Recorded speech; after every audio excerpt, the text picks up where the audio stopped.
Let's look at the good side of Pakistan from the lenses of the teachers, the doctors, the explorers, and the homemakers, the people who make Pakistan Pakistan. Catch me every week as we talk to different people and learn from their experiences so that we can work on building a better future because stories matter.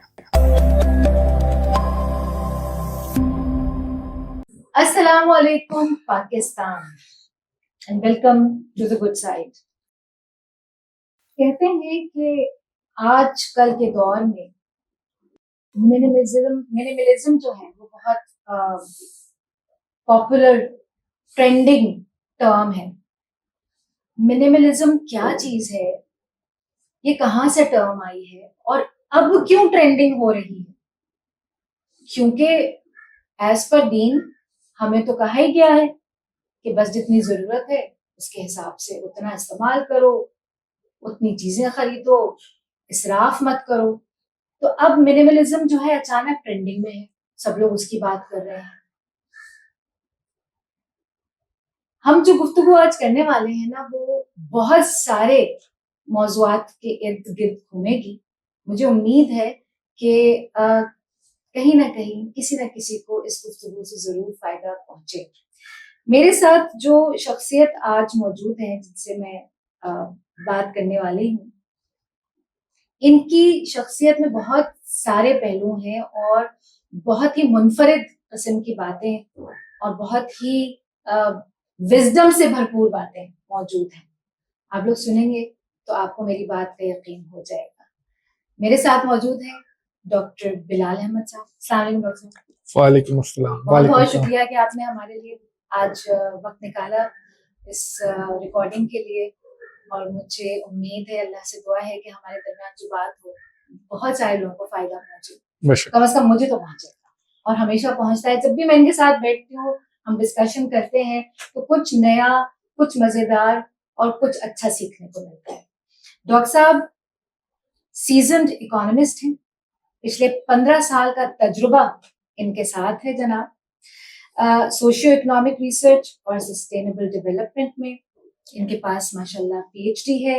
Economics में इस वक्त director Auric ज़ेबिस्ट हैं और वहां पर research कर रहे हैं, लुक आफ्टर कर रहे हैं कमर्शलाइजेशन, इंडस्ट्री लिंकेजेस एंड एंटरप्रेन्योरशिप्स के इनिशिएटिव्स के ऊपर। डॉक्टर साहब ने ग्लोबल लेवल पे कंपनीज के साथ, ऑर्गेनाइजेशंस के साथ काम किया, जिसमें कि मेन यूएसएड है, वर्ल्ड बैंक है, यूनेस्को है। और इनका बहुत ही इम्पैक्टफुल कंट्रीब्यूशन रहा है जेंडर इक्विटी पे, गवर्नेंस और एनवायरनमेंट पे और पब्लिक इक्विटी पे। तो सर, सबसे पहले तो ये कि आपके पास जो तजुर्बा है इकोनॉमी हमारी वतन की, तो आपका तजुर्बा क्या कहता है हमारे इकोनॉमिक फ्यूचर को हम कहाँ लेके जा रहे हैं? हमारा होगा क्या? बहुत अच्छा होगा। शुक्रिया सारा। सबसे पहले जो आपने इतना बड़ा और बहुत इतना नहीं हूं मैं जितना आपने मुझे बताया, ये आपकी जरा नवाजी है, लेकिन इंसान तो छोटा ही होता है। नहीं, जो मैंने तमहीद डॉक्टर साहब के लिए बांधी है, मुझे पूरी उम्मीद है और पूरे इखलास के साथ मैंने ये तारुफ पेश किया कि आप लोग सुनेंगे डॉक्टर साहब को तो आपको महसूस होगा कि हर वर्ड, हर जो लफ्ज है वो साबित आता है। जी डॉक्टर साहब। तो अच्छा, ये जो इकोनॉमी ऑफ पाकिस्तान है, असल में ना इकोनॉमी से पहले है पॉलिटिकल इकोनॉमी।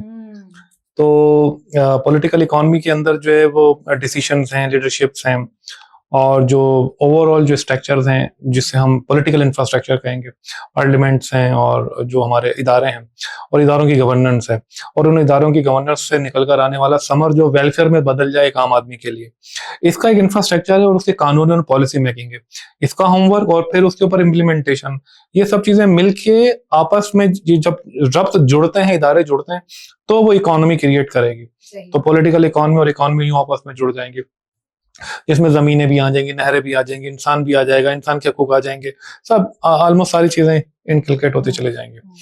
लेकिन अगर पॉलिसीज हों और उसकी गवर्नेंस ना हो तो पाकिस्तान एक उसकी आइडियल एग्जाम्पल है। हमारे पास ले देकर कुछ ना कुछ पॉलिसीज अवेलेबल है। ये भी क्रिटिक है कि कुछ पॉलिसीज ऐसी हैं जो आउटडेटेड हैं, लेकिन वो हैं।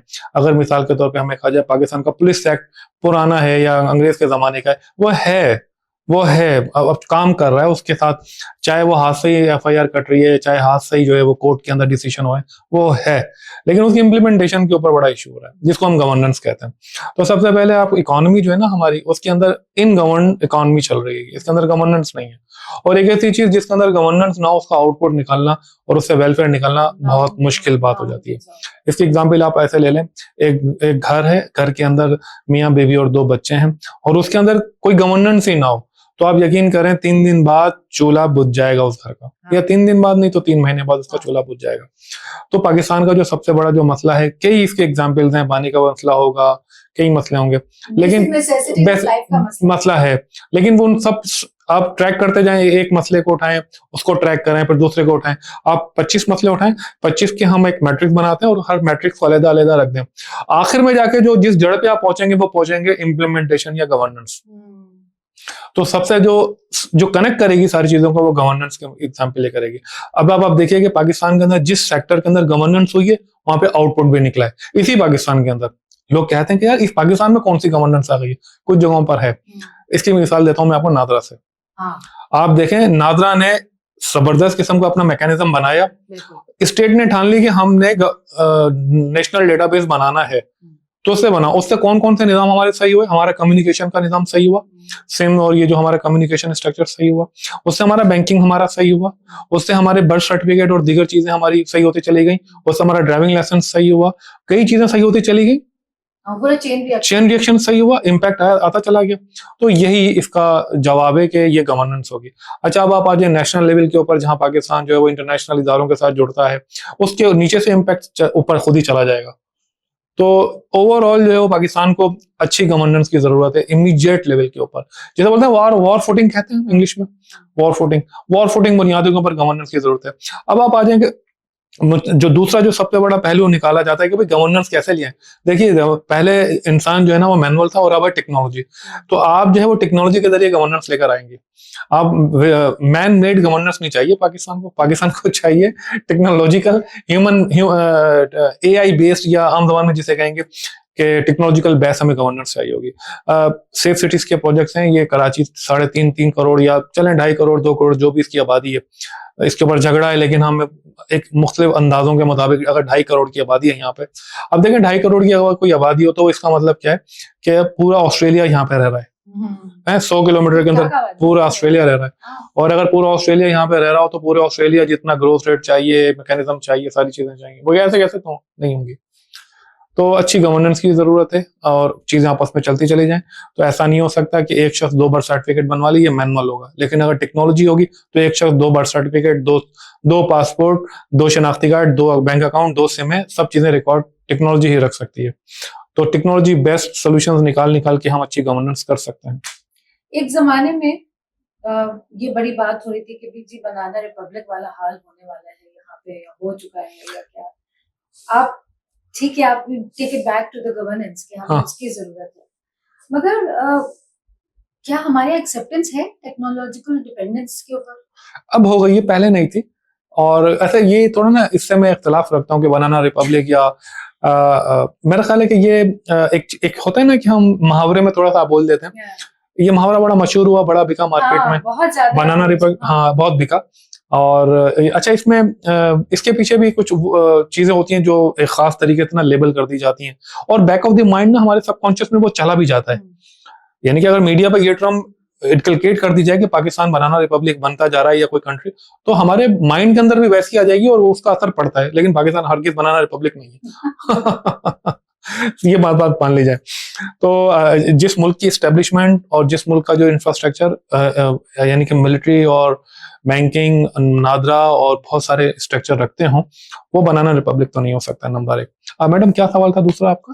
कि इससे क्या हमारा मतलब हम क्या अगर देखते हैं कि ये वो लेबल हमारे ऊपर लगा दिया गया है, हाँ, चिस्पा कर दिया गया है। ये जो लफ्ज चस्पा है ना, ये देखिए ऐसे तो बहुत सारी चीजें चस्पा हम पे हैं। हाँ। पहले हमारे ऊपर एक टेररिस्ट का हमारी जुडिशरी खराब है, हाँ, हमारे मेडिकल का मसला है यहाँ पर, हमारे वेलफेयर कहें आप उसको, ऑल वेलफेयर, हमारी हेल्थ, हमारी एजुकेशन, हाँ, सब चीजें तो हाँ, लोगों को बुरी लगती है। जो ह्यूमन डेवलपमेंट इंडेक्स से 11 9 10 जो इंडिकेटर है उनमें हेल्थ, एजुकेशन, पीने का साफ पानी और ये जो सोशल सिक्योरिटी और जो शेल्टर और सिक्योरिटी और साफ हवा, ये सब चीजें उसमें शामिल हैं और पाकिस्तान के अंदर इन सब का फुकदान है। लेकिन ऐसा ऐसा देखें, इसका दो रुख है। हम मेहनत नहीं करेंगे ना तो हम इम्तिहान में पास भी नहीं हो सकते, ये तो हकीकत है। तो है। हाँ, तो हम मेहनत तो नहीं कर रहे, किसी हद तक मेहनत नहीं कर वो रहे। भी नहीं कर अच्छा, रहे। और अगर हम मेहनत कर रहे हो और थोड़ा सा गलत अंदाज में कर रहे हो, ये भी एक इशू आएगा। तो सबसे पहले तो हमें ना सच्चा होकर मेहनत तो करनी पड़ेगी। पॉडकास्ट में बैठ के एक अच्छी बात ये लगती जरूर है, लेकिन ये करना मुश्किल काम होगा। सबसे बड़ा काम तो ये है कि मैं करूं कैसे। तो मुझे क्या करना होगा, मुझे ईमानदारी से काम करना होगा और वाकई करना होगा। अच्छा, अब आप आ जाए, अगर मैं एक टीचर हूं और अगर एक मैं आलिम हूं और अगर मैं एक इकोनॉमिस्ट हूं, जो भी मेरा पैशन है या फैशन है या ट्रेड ऑफ लाइफ है, और कम से कम मैं उससे सिंसियर रहूं, तो एटलीस्ट उससे मैं सिंसियर रहूं, तो जो जो भी मेरे फराइज हैं मैं उनके साथ अगर अटैच होता हूं, और कुछ कमियां हो जाती हैं इदारों में भी, जी जी जी, तो यूं करके ये हो सकता है, आगे बढ़ सकता है। अच्छा, मैथ्स लेवल पे चेंजेस की अगर हम, ये जो एक टॉक चलती है कि मैथ्स लेवल के ऊपर चेंज कर दिया जाए और ऐसे, तो मैथ्स लेवल पे चेंज जो होते हैं ना, जो एकदम से जो मशरूम ग्रोथ के साथ जो चेंज उठता है, वो मशरूम ग्रोथ के साथ बैठ जाता है। जो ठीक है, एकदम से तो दरख्त फल भी नहीं देते, उसमें भी टाइम लगता है। तो हमें आज अच्छे बीज बोने होंगे ताकि ऐसा ऐसा वो बन जाए। लेकिन अगर हम ये चाह रहे हैं कि मशरूम ग्रोथ के ऊपर, मशरूम ग्रोथ आ भी जाती है वैसे, सारा आप ये देखें, ये जो टेक्नोलॉजी है ना, ये मशरूम ग्रोथ लेकर आ जाती है। लाई तो है। हाँ, लाई तो है। अब आप देखें, पाकिस्तान के अंदर इतनी ज्यादा चीजें एकदम से बूम पे आती हैं और तीसरे दिन बैठ जाती हैं। कुछ ट्रेंड्स आते हैं, लेकिन तो वो सस्टेन नहीं कर सकते। तो वो कहते हैं ना, खाली बातों से नहीं चल पाएगा काम। तो खाली बातों से तो काम नहीं चलने वाला, टेक्नोलॉजी जरूर उसमें ऐड हो। तो मैंने थोड़ी स्पाइसी बात कर दी बनाना रिपब्लिक वाली बात करके, इसलिए कि उसके पीछे मेरा एक ऑब्जेक्टिव था। पिछले साल और उससे भी पिछले साल बड़ा शोर था, बड़ा हुआ था पाकिस्तान छोड़ो स्कीम के ऊपर। कुछ नहीं रखा पाकिस्तान में, चलो यहाँ से बांधो बोरिया बिस्तर, निकलो यहाँ से, इतने लोग चले गए पाकिस्तान, इतने लोग छोड़ के चले गए पाकिस्तान से। अब एक और ट्रेंड सामने आ रहा है, जो लोग वहां बरसों से थे वेस्ट में, वो वापसी आ रहा। देखिए, ये मैं आपसे यही कहने वाला था कि ना, वहां जो अलामा ट्रंप ने काम किया है। अच्छा, ये अलामा ट्रंप जो कुछ ऐसे सेक्टर थे पाकिस्तान में जो कह रहे थे कि हम अभी जिंदा हैं, हमारे अंदर भी बहुत जान बाकी है, वो नजर नहीं आ रहे थे। अलामा ट्रंप ने जब एक ग्लोबल जब छड़ी घुमाई, तो अच्छा, ये सिर्फ पाकिस्तानी नहीं, ये इंडियन भी इस बात पे परेशान हो गए। तो पहला बार तो इंडियंस भी किया, हाँ, पहला बार तो इंडियन भी किया गया था। फिलीपींस हैं, इंडियंस हैं, एशियंस हैं, इवन चाइनीज हैं। चाइनीज कम्युनिटी भी बहुत बड़े पैमाने पे अमेरिका में रहती है। उनको भी इस बात का परेशानी है कि जब चाइना से इतना बड़ा कॉन्फ्लिक्ट खड़ा हो रहा है, तो सारे चाइनीज उठ के मिडिल ईस्ट में और आसियान कंट्रीज में जा रहे हैं।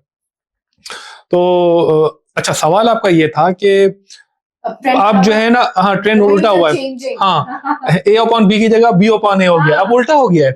तो उल्टा तो बिल्कुल होना था, वो वैसे भी जहां का खमीर है वहां तो आएगा। वो एक तो कुदरत का, नेचर का कानून है, अगर हम नेचर पे बिलीव रखते हैं, नंबर 1। नंबर 2, देखिए, वैसे भी कोई कब तक किसको सस्टेन करवाएगा, आखिर को तो होना था। और ग्लोबल ऑर्डर भी चेंज हो रहा है। 80 साल अमेरिकन ड्रीम पूरा हो चुका है, world war, second world war, और जो टेक्नोलॉजिकल प्रॉक्सीज वॉर और सोवियत वॉर, ये सारी वॉर्स के बाद जो है ना, अब ट्रेंड जो है ना शिफ्ट तो होना था।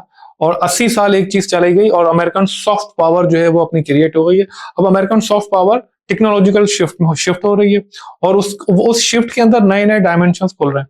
हर डायमेंशन की अलग-अलग रिक्वायरमेंट है, और इस दौर के साथ, जिसे अमेरिका कहता है दौरे, आम जबान में से बोलते हैं ओल्ड फैशन, यानी कि 70 साल पॉलिसी के साथ वो नहीं चल सकता।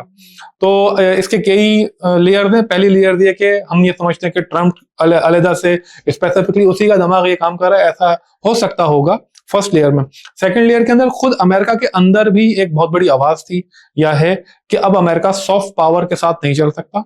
जो अमेरिकन सॉफ्ट ड्रीम था, जो फुल ब्राइट के जरिए दी जा रही थी, एक तो फुल ब्राइट स्कॉलर है, लेकिन फुल ब्राइट जो उनके सेनेटर थे, वो जो इंडिविजुअल थे, पॉलिटिशियंस थे, जिन्होंने ये कॉन्सेप्ट दिया था कि अमेरिका का जो सॉफ्ट इमेज है वो पूरी दुनिया में इनकलकेट किया जाए, उसके साथ साथ इदारे बनाए, उस तरीके से उन्होंने स्कॉलरशिप बनाई, उसी तरीके से उन्होंने पूरी दुनिया से अच्छे ब्रेन को इंपोर्ट किया।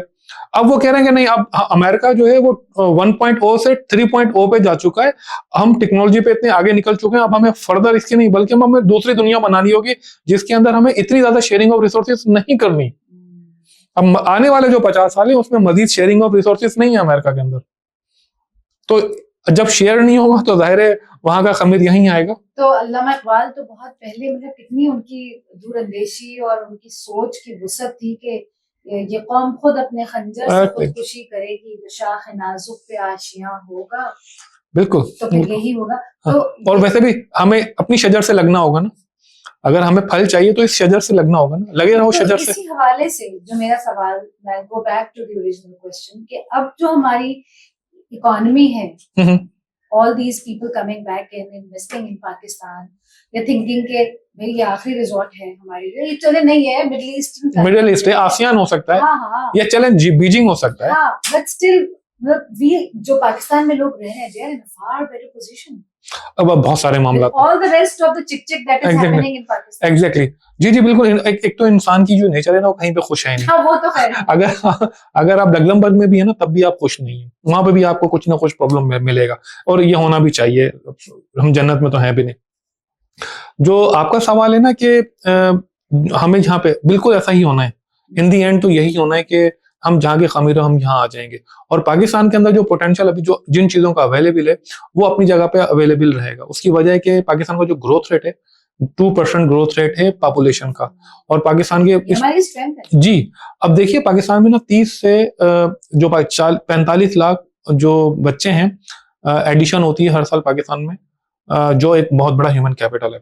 इस पे काम करने की जरूरत है, इस पे अच्छी स्कूलिंग जिसे कहते हैं हम, एकेडमी जिसे हम कहते हैं, हम जिसे कहते हैं तरबियत और तालीम मिलाकर जो हम सोसाइटी बिल्डअप करते हैं, तो ये एक बहुत बड़ा नंबर है।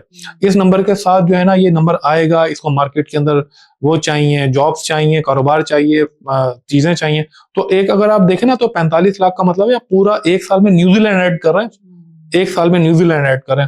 और अगर छोटे कंट्रीज को देखें तो जैसे कतर है या यूरोप के जो छोटे छोटे कंट्रीज है जिनकी 8-10 के, तो ये तो मुल्क है पूरे पूरे, और 45 लाख का एक मुल्क होता है। तो यूं जब किसी कंट्री में अगर 50 लाख के करीब इंसान जमा हो हर साल, जैसे इंडिया में हो रहे हैं, चाइना में हो रहा है, पाकिस्तान, ये एक बहुत बड़ी इकोनॉमी बन जाती है। बिल्कुल। तो इसके अंदर तो कभी पोटेंशियल खत्म ही नहीं होना। This is what I wanted him to say. हाँ, इसके अंदर तो कभी पोटेंशियल खत्म ही नहीं होना। अब आप आ जाए रिसोर्सेज के ऊपर, अभी भी पाकिस्तान के अंदर बहुत बड़ा पाकिस्तान ऐसा है जिसकी जमीनें अभी भी बंजर हैं, उनको आबाद करना बाकी है। बहुत सा कराची के अंदर भी बहुत सा ऐसी जगह है जहाँ पे आबाद होना बाकी है। हालांकि कराची कितना कंजेशन पे है, लेकिन कुछ जगहों पे कराची ओवर कंजेशन है, और कुछ जगहों पे वो जमीनें जो एस्टेब्लिशमेंट से बन जाएं। हाँ, मेरा ख्याल है। अच्छा, ये ना, ये भी एक वो है, पता है क्या है, जब आपके इदारे, देखिए एस्टेब्लिशमेंट ने कभी नहीं कहा कि यहाँ की जो सीवरेज की लाइनें है ना वो साफ नहीं करो। हाँ। उन्होंने ना आके ये हमें कान में बोला, और ना ही हमारे ऊपर कोई लाके खड़ा करा। देखिए ना, कराची हो या लाहौर हो या इस्लामाबाद हो, जो लोकल गवर्नमेंट के इदारे हैं और जो पब्लिक को वेलफेयर देने वाले इदारे हैं, सारा वो तो बदहाली का शिकार है। सो तो है। किसने उनको मना किया कि रिलीफ ना दो? लेकिन आप इसी मैं अब यहाँ पे बैठ के एस्टेब्लिशमेंट की सपोर्ट नहीं कर रहा, बंद कर देंगे आप। ये देखिए जो प्लस पॉइंट है, कभी आपने एस्टेब्लिशमेंट की गाड़ी में पेट्रोल देखा खत्म हुआ? नहीं हुआ। नज़्म ज़ब्त की बात है ये गवर्नेंस की बात है जनाब। माली उनका वक्त पर है, दीवार उनकी साफ है, गाड़ी उनकी साफ है, अफसर उनका साफ सुथरा है, चीजें उनकी साफ सुथरी, चाको चौपन दस्ता अपनी जगह पे खड़ा है। पैसा ले रहे हैं बोलेगा, चीजें डिबेट के कई पहलू होंगे। तो जो आवाम को रिलीफ पहुंचाने वाला इदारा है, हॉस्पिटल है, स्कूल है, मस्जिद है, मलेरिया का दफ्तर था, निका नामे वाला जो दफ्तर है, नादरा का दफ्तर है, ये सारे दफ्तर जो ना लोकल गवर्नमेंट के हैं या लोकल गवर्नमेंट की जुरिसडिक्शन में आते हैं। ये जो रोडों की सफाई है, इनको तो काम करना चाहिए था ना। अगर ये काम करें, इम्प्रूव करें, तो आवाम का एतमाद इन पे बहाल होगा, जो कि नहीं हो सका। तो दोनों तरफ की कहानी को देखना होगा हमें। इसका कंक्लूजन यही है, मैं एक दफा फिर ये कह रहा हूँ कि देखिए आपको, देखिए अभी ये दोनों जो हमने मसले डिस्कस करे या हमने बातचीत करी, इसकी जड़ जाके गवर्नेंस पे अटक गई। बिल्कुल ऐसे ही। देखिए मैं इस पहलू में ये बात कही थी कि मैं तो यूथ के साथ काम करती हूँ, तो मैं तो बहुत होपफुल हूँ इस वतन की इकोनॉमी के लिए। हाँ, वैसे हम भी यूथ में हैं। कहने में क्या जाता है। कहने में क्या जाता है। तो देखिए मेरा जो फोकस है, I see these young faces every day. तो मेरी तो उम्मीद, मैं चाहे कितने ही गंदे ट्रैफिक में फंस के आऊं, कितनी ही खस्ता हाल रोड पे गाड़ी चला के आऊं, रश में फंस के आऊं, मैं जब इन बच्चों को स्कूल में आके देखती हूँ यहाँ पर, तो मुझे लगता है उम्मीद है, दे कैन, ये लोग कुछ ना कुछ करेंगे। इस वक्त मुझे इन पौधों की ढंग से आबियारी करनी है जी, ये मुझे महसूस होता है कि मेरा कंट्रीब्यूशन इस वक्त ये है, और मैं इसीलिए होपफुल। लेकिन मैं उन लोगों की, क्योंकि हम गुड साइड के तवज्जुह से बात कर रहे हैं, तो हम लोगों ने कुछ अरसे में गुड साइड को देखना छोड़ दिया है, हम सिर्फ बैड साइड को ही देख रहे हैं। यहाँ पे बहुत सारी गुड साइड्स हैं पाकिस्तान में, इस पे फोकस करने की जरूरत है। काम भी हो रहा है, काम करने वाले काम कर रहे हैं regardless of what is happening. SIUT है हमारे पास, इंडस है, POB है, सिटीजन फाउंडेशन है, और भी बहुत सारे इदारे होंगे। हाँ, चंद हम बता रहे हैं। देखिए रिसर्च सेंटर भी है पाकिस्तान में। अच्छा, ये जो आपने पोटेंशियल की बात की, यूथ पोटेंशियल, मैंने ये सबसे बड़ा एसेट है जनाब। अच्छा, अब आपका क्या ख्याल है कि पाकिस्तान की एवरेज एज क्या है? पाकिस्तान की एवरेज एज 22-23 साल है। हमारे पड़ोस के अंदर 29 साल हो गई है, चाइना की कोई 37-38 साल हो गई है, अमेरिका की जो ब्लैक अमेरिकन है और एशियन अमेरिकन है, उसकी वजह से अमेरिका का जो ना एवरेज एज और यंग पॉपुलेशन जो ग्रोथ है वो सस्टेन कर रहा है। अदरवाइज अगर सिर्फ व्हाइट अमेरिकन हो तो वो तो न्यूजीलैंड बन जाएगा, सॉरी जापान, या ये जो इटालियन बन जाएंगे ग्रोथ रेट। देखिए ये क्या हो रहा है कि पाकिस्तान से और पूरी दुनिया से लोग इंपोर्ट करते हैं यहाँ पे यूरोप में, तो इसका मतलब है ह्यूमन कोई एसेट है ना, कोई एसेट है, जब तो आपके पास टेक्नोलॉजी है, पैसा है, अच्छा इंफ्रास्ट्रक्चर है, पढ़ाई है, लिखाई है, अस्पताल है, मादरत के साथ गटर नहीं उबलते और भी बहुत कुछ है, सब कुछ है, लेकिन इंसान नहीं है, इंसान नहीं है। तो ये भी तो कोई चीज हो गया, और ना पैदा हो रहे हैं, और जो इंसान पैदा हुआ है वो मादरत के साथ वो इस काबिल नहीं है कि वो ह्यूमन कैपिटल का हिस्सा बन सके। तो इसका मतलब है कि जो सब चीजें थी, इंसान ठीक था, और जो इंसान है वो इस काबिल नहीं था, तो मतलब मैं सबसे प्राइम चीज में हूं ना, मैं सबसे अच्छी चीज हुआ ना। तो जो पाकिस्तान में जो पोटेंशियल है ना वो अपनी जगह पे बरकरार है। अब इसके अंदर 2-3 चीजों को देखने की जरूरत है। जो सबसे बड़ा जो वो है वो ये है कि जो नया जो कारोबार होगा या जो नया जो इंसान आ रहा है, जाहिर है AI आ रही है, ये AI भी ना एक बज़वर्ड बन चुका है। इसमें कई चीजें जो इनकलकेट करने की जरूरत है, डिग आउट करने की जरूरत है, लेकिन चले हम उसको for the sake of argument हम इसको आगे लेके चलते हैं। जो टेक्नोलॉजी आ गई, मुख्तलिफ हमारे जो सिनेरियोज है वो चेंज होते जा रहे हैं, कारोबार भी चेंज होता जा रहा है, हमारे पास यंग बच्चे भी आते जा रहे हैं। यंग बच्चों के साथ साथ जो नया जो ट्रांसफॉर्मेशन है ना वो पाकिस्तान में ऑन हो चुका है, लेकिन क्योंकि हमारे पास कोई ऐसा मैकेनिज्म, पॉलिसी मैकेनिज्म, गवर्नेंस का मैकेनिज्म, और उनको एक जगह पे स्ट्रीमलाइन करना, कंपाइलेशंस करना, ओरिएंटेशंस को इस तरह से एक जगह पे लाना कि वो आउटपुट यानी कि कंट्रोल आउटपुट भी कुछ नहीं, जी वो मैकेनिज्म ना होने की वजह से ना ये फ्लॉप हो रहा है। उस गैप को ब्रिज करने का कोई जरिया नहीं। आपके इल्म में है, अब जैसे मौसम की बात करते हैं, जी बिल्कुल, पाकिस्तान में तो जिस धूप के लिए हम रो रहे होते हैं, ये धूप बहुत से मुल्कों के लिए बहुत बड़ी जरूरत है। विटामिन डी जैसे यूके के अंदर सबसे बड़ा जो मेडिसिन बिकती हैं उनमें सूरज की जो रोशनी ना होने की वजह से मेडिसिन से इनकलकेट की जाती हैं, हमें यहाँ पे कसरत से मिलती है। मेरी स्किन को देख के कोई भी जो यूरोपियंस है वो कहते हैं यार आप लकी हैं, आपके पास सूरज है और आपकी स्किन के अंदर नजर आ रहा है सूरज। तो देखें जिसको हम कहते हैं कि नहीं। अच्छा, अब ये जो ग्लोबल वार्मिंग है ना, ये फिर यहाँ आके हम दूसरा इसका मैटर को ले जाएगा, लेकिन इसके बावजूद कि पाकिस्तान को बहुत ज्यादा एनवायरमेंटल चैलेंजेस होने के बावजूद भी अभी भी हम ब्लेसिंग में हैं, अभी भी ब्लेसिंग में। अब पाकिस्तान की जो कौम की जो तरबियत है ना, जिसमें मैं अपने आप को सबसे पहले शामिल करूंगा, फिर किसी दूसरे को कहा जाए, पॉडकास्ट में इस तरह से बैठ के आम समान में जिसे बोले अल्लामा बनना भी सही नहीं होता, अपने अमल करना ज्यादा जरूरी है। अल्लामा बनने से बेहतर है अमल जो है वो जरूरी है। दोनों एन से ही है, अल्लामा और अमल। ये भी अल्लाह ने उर्दू जुबान की खूबसूरती देखें आप। अच्छा, आप से पिछले दिनों बात हो रही थी, आपने बल्कि यहाँ एड्रेस भी किया था हमारे यहाँ पेरेंट्स को, तो आपने वन फैमिली वन हॉबी की बात की थी। हाँ, ये उसके ऊपर जरा ये सा कुछ मैंने कुछ फॉर्मूले बस बैठा रहता है इंसान, या फिर मैं बहुत फारिग हूँ कि मैं सोचता रहता हूँ इस तरह की चीजें जो कि सब लोग सोच सकते होंगे। मैं ये सोचता हूँ कि फैमिली नीड्स में ना एक बीइंग एन इकोनॉमिस्ट शायद ट्रेनिंग है ये मेरी। सारा हमें ना कौन कौन सी चीजों की ना रिसोर्सेज कब कब देने हैं ये देखना पड़ेगा, ये देखना पड़ेगा। तो अगर हम एक फैमिली को एक चीज, मिनिमम चीज एक कौन सी दे सकते हैं, मिसाल के तौर पे मोबाइल के लिए अगर 5 फैमिली हो, हाउस होल्ड में 5 बच्चे हों, 2 बच्चे और मियाँ बीवी यानी कि 4 का साइड, तो उनको मिनिमम ना एक हाउस होल्ड को एक सेल फोन अलॉट हो, वो हो स्मार्टफोन।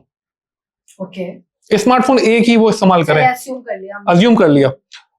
तो ये जो है ना, अगर एक 4 बच्चों की 4 फैमिली है, इंडिविजुअल की फैमिली है जिसमें 2 बड़े और 2 छोटे, मियाँ बीवी, और लेकिन उनके पास अगर 3 स्मार्टफोन है, तो आप इसकी साइकोलॉजी और इसका जो डिजास्टर है वो आप चेक करें क्या होगा। इसी तरीके से ये तो था हमारा सेलफोन। अब मैं इसको उल्टा, अब ये मैंने आपको नेगेटिव साइड दिखाने की कोशिश की है, अब इसका उल्टा ले लें। मान लें कि अगर एक फैमिली को, एक हाउस होल्ड को एक सेलफोन की इजाजत दी जाए, या इस तरह का हमारा सोशो इकोनॉमिक रिलीजन और कल्चर बने, तो इसका उल्टा बने, इसका जो अच्छा बनेगा ना बहुत अच्छा बनेगा। एक शख्स एक अच्छा मशगला, या एक शख्स एक मशगला, और मशगला जिसको हम हॉबी कहेंगे।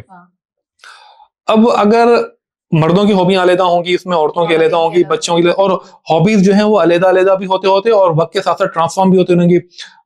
बच्चा 5 साल का और बच्चा 15 साल तक एक हॉबी रखेगा, हो सकता है वो सारी जिंदगी भी रखे, वो चेंज भी करेगा। लेकिन हम लोग बगैर हॉबी के जिंदगी जब गुजार रहे होते हैं, तो हम असल में क्या कर रहे होते हैं, अपना टाइम किल कर रहे होते हैं। और अपना, मान लें कि एक शख्स को अगर पौधे लगाने की आदत है, तो वो अपनी 15 साल की जिंदगी में अगर वो पौधे लगाना शुरू करे और 60 साल तक लगाता रहे, तो आप यकीन करें वो एक जंगल खड़ा कर देगा, एक जंगल खड़ा कर देगा। नहीं, वो एक जंगल खड़ा कर देगा। सबसे पहले तो वो 10 पौधे लगा के अगर उनको पौधे देना होगा, तो 10 पौधों के बाद जो है ना, एकदम से जिस जगह वो लगाएगा एकदम से जंगल बन जाएगा। ये जो बर्थ इंक्रीमेंट होता है चीजों का, ये एक वक्त तक तो ये स्लो होता है, लेकिन एकदम से फिर एक्सपोनेंशियल ग्रोथ के साथ ऊपर चढ़ा जाता है। तो जो प्लांटेशन है, या जो लाइव स्टॉक है, या ह्यूमन बर्थ है, वो इसमें शामिल है, वो इसी तरीके से इनकलकेट कर जाती है। तो अब अगर मान लें कि कराची एक कम्युनिटी हो, मान लें 100 लोगों की एक कम्युनिटी है, दुनिया में 100 लोग रहते हैं, और 100 लोगों की 100 ही क्या है, हॉबीज हैं। तो वो हॉबीज 10 ग्रुप में आ जाएंगी। कुछ होंगे जो शजरकारी के होंगे, कुछ होंगे जो टेक्नोलॉजी के होंगे, कुछ होंगे जो किताबों के होंगे, कुछ होंगे जो फिटनेस के होंगे, कुछ साइकिल चला रहे हैं, कोई सफर पे निकल रहा है, ट्रेवलिंग कर रहा है। तो आप सोचें कितनी सेहतमंद सोसाइटी बनेगी। तो मेरे घर के अंदर अगर मेरे 5 बच्चे हैं और मियाँ बीवी हम 7 लोग, तो कम से कम हमारे घर के अंदर एक तो हॉबी हो जो कम से कम घर की हॉबी हो, या आइडियली तो 7 लोग 7 हॉबीज होनी चाहिए। लेकिन अगर ऐसा नहीं भी है, तो एक घर एक हॉबी तो कम से कम हो, जैसे एक घर एक हाउस और एक फोन है। तो इस कॉन्टेक्स्ट में सोसाइटी को बढ़ाने की जरूरत है। और आप ये देखें, आज से 20 साल पहले या 25 साल पहले तक भी आपको लोग मिलते थे जिनकी हॉबीज थी। हाँ, लोग तारुफ में कहते थे अच्छा क्या मशागिल है, मशागिल है।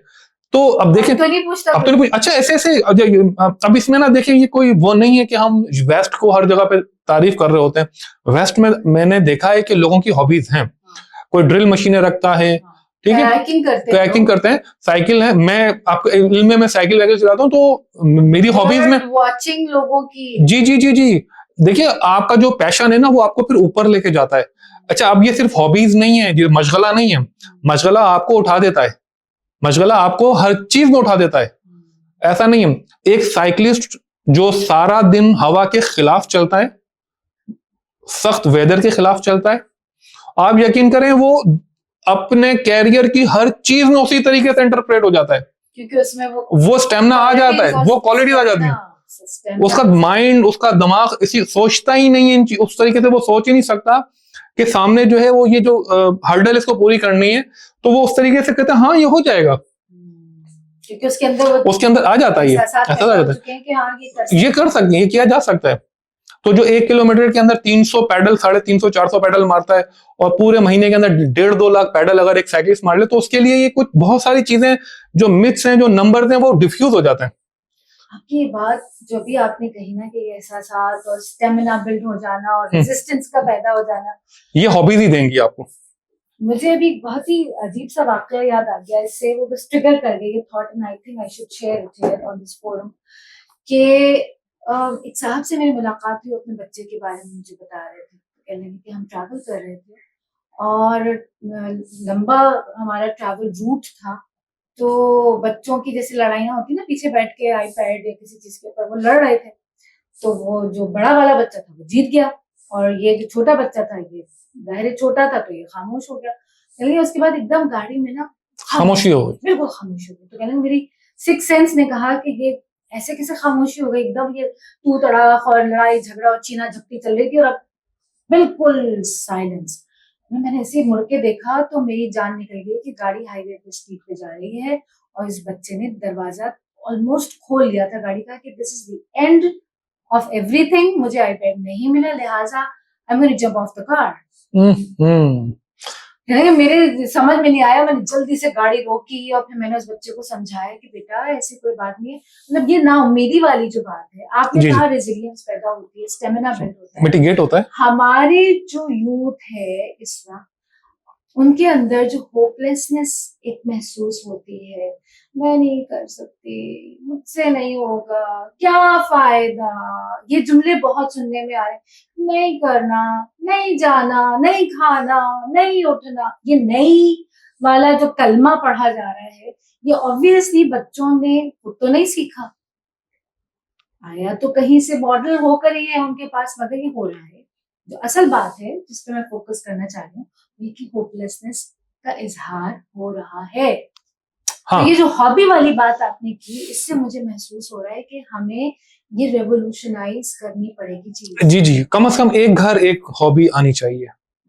अच्छा, ये हॉबी का जो जो नीचे आएगा ना, वो खातून खाना और खातून मर्द हजरा, ये जो शौहर है, घर का सरबरा जो मर्द लीडर है, उसी से आएगी। ये बच्चों से भी आ सकती है, लेकिन इसका लीडर जो है वो बाप ही है। इससे मुझे एक और बात का ख्याल आ रहा है कि हम, जब मैं वालिदैन से मिलती हूँ तो मैं अक्सर डिटेल में बच्चों के पूछती हूँ कि अच्छा आपके बच्चे का इंटरेस्ट क्या है, जरा ये बताइए। तो एक दफा एक वालिदा से मेरी बात हो रही थी, तो उन्होंने कहा, लड़की थी उनकी, मैंने कहा क्या इंटरेस्ट होगा लड़कियों का, लड़कियों के तो कोई इंटरेस्ट नहीं होते। मैंने कहा जी एक्सक्यूज मी, लड़कियों के इंटरेस्ट नहीं होते?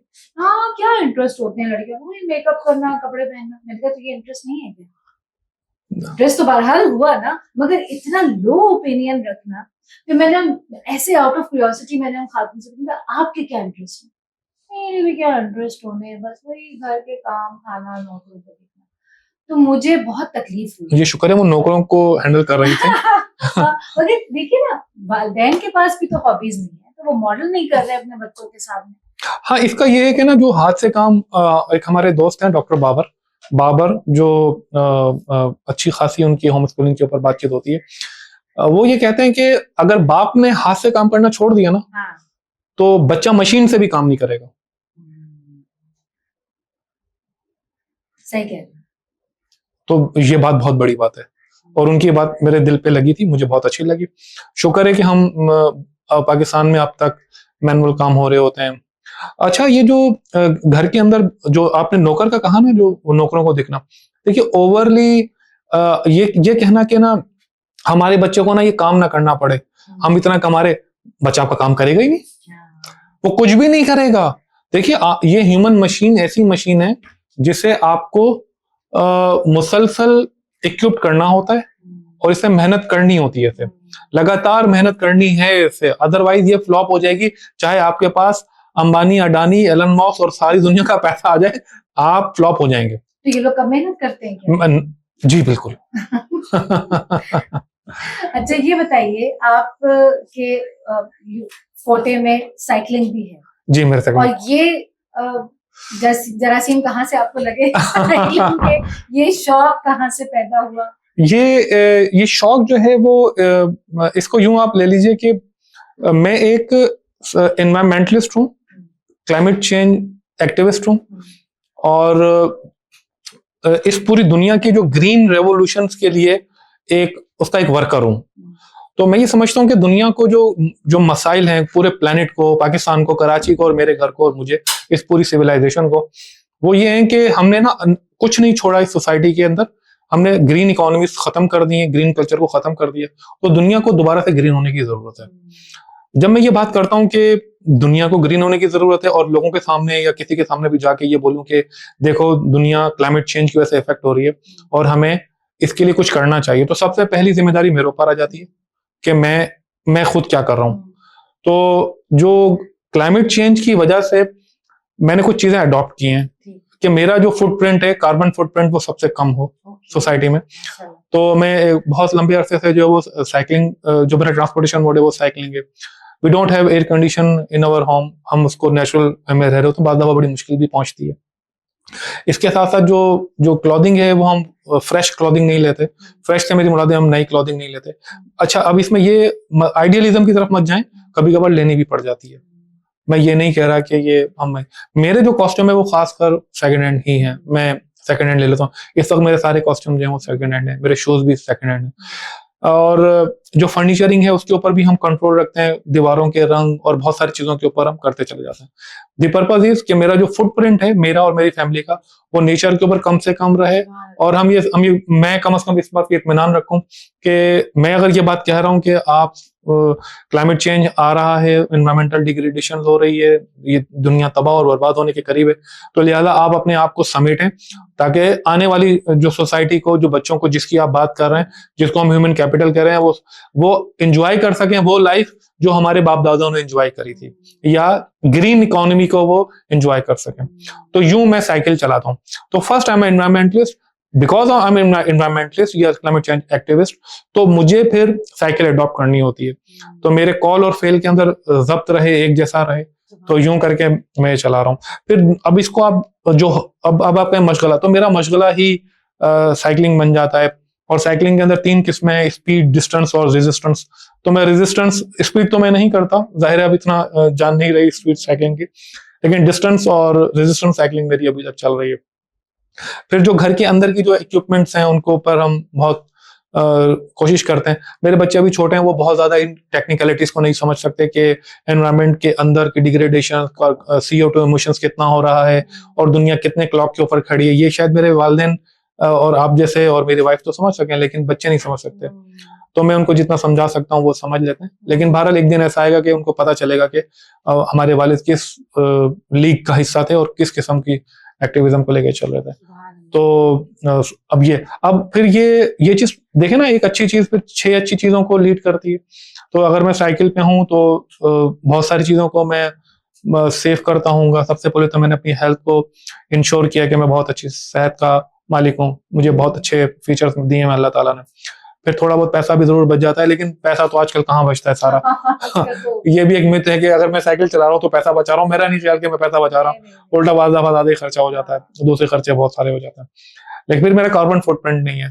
तो ये एक अहम कॉन्सेप्ट है, जी समझने की जरूरत है कि हम चेंज के बारे में सब बात तो करते हैं, हाँ जो है अपना भी तो ड्रॉप डालें आप, लेकिन चेंज वाकई होना ये एक अलग चीज है। और ये माशाल्लाह डॉक्टर साहब इसके ऊपर काम कर रहे हैं। अल्लाह ताला आपको इसमें इस्तेकामत दे और हिम्मत दे कि आप इसको आगे कैरी ऑन कर सकें और आपके बच्चे इस लेगेसी को आगे लेके चल सकें। अच्छा, अब मैं चाहूंगी कि आप थोड़ा सा इलैबोरेट करें, what is progressive parenting? Progressive parenting, अच्छा ये मैं ये समझता हूँ कि ना, जैसे हमें ना थोड़ा सा अच्छा यहाँ मैं एक डिस्क्लेमर दूं, मैं जो आगे बात करने वाला हूँ इससे ये नतीजा अखज़ ना किया जाए कि मेरा घर इस वक्त आइडियल पेरेंटिंग पे चल रहा है, ठीक है, यानी कि अलावा हाँ ये ना कहा जाए कि ये बहुत बड़ी बात हो गई। हम सिर्फ एक आइडियाज की एक्सचेंज पर बातचीत कर रहे हैं कि ये ऐसा होना चाहिए। अब पेरेंटिंग जो ना, पेरेंटिंग 2.0 हो गई, पहले 1.0 थी, अब 1.0 से ये 2.0 और प्रो या इस तरह की जो टर्मिनोलॉजीज हैं IT की, वो हो गई है। प्रोग्रेसिव पेरेंटिंग ये कि ना जैसे कहा जाता था कि बच्चों का दोस्त बनना है, अच्छा अब दोस्त से आगे का हो चुका है। तो अब आप ना बच्चों की पेरेंटिंग में ना उसमें ये जो वक्त हर हर इवेंट की ना अलग-अलग एनालिसिस करेंगे। जो पुराना तरीकेकार था प्रोग्रेसिव पेरेंटिंग को मैं इस तरह से डिफाइन करता हूँ कि पहले हम कहते थे कि एक बच्चा जिसने घर के अंदर खड़े होके कोई ऐसा जुमला कहा जो बाप को बदतमीजी की डेफिनेशन में आ गया हमारी, या उसने बदतमीजी के दर्जे होंगे 1 2 3, तीसरा दर्जा था मिसाल के तौर पर हाथ से कोई इशारा कर दिया और वो इशारा बहुत गलत था, तो 1990 में तो उस बच्चे का कीमा बन जाता था, और अगर कीमा नहीं बनता था तो उसके ऊपर और फिर एक जुमला कहा जाता था कि ये आज ये बच्चा बाप को वो इशारा कर रहा है जो नहीं करना चाहिए था, या माँ को, तो ये कल को बड़ा होकर अच्छा बाप नहीं बनेगा, अच्छा भाई नहीं बनेगा, अच्छा शौहर नहीं बनेगा, अच्छे स्कूल अच्छे रिश्ते नहीं मिलेंगे। इसी तरीके से हम एक 35 साल का या 40 साल का एक क्या बनाते थे, ग्राफ बनाते थे। बिल्कुल ऐसे ये थी कन्वेंशनल पेरेंटिंग। और प्रोग्रेसिव पेरेंटिंग ये होगी कि ये आज ही का इवेंट है, ठीक, ये सिर्फ आज का इवेंट था, उस बच्चे से बदतमीजी हो जाती है, हो गई होगी, या आप इसको तस्वुर कर लें बच्चे ने जानबूझ के भी कर दी।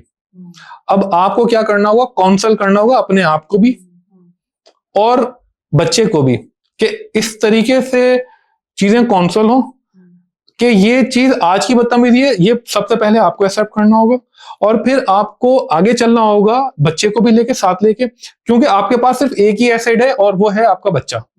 घर आपका एसेट नहीं है, आपकी वाइफ, ये सॉरी माजरत, यहाँ तो बड़ा बड़ा बड़ा मसला हो जाएगा, बड़ा मसला हो जाएगा।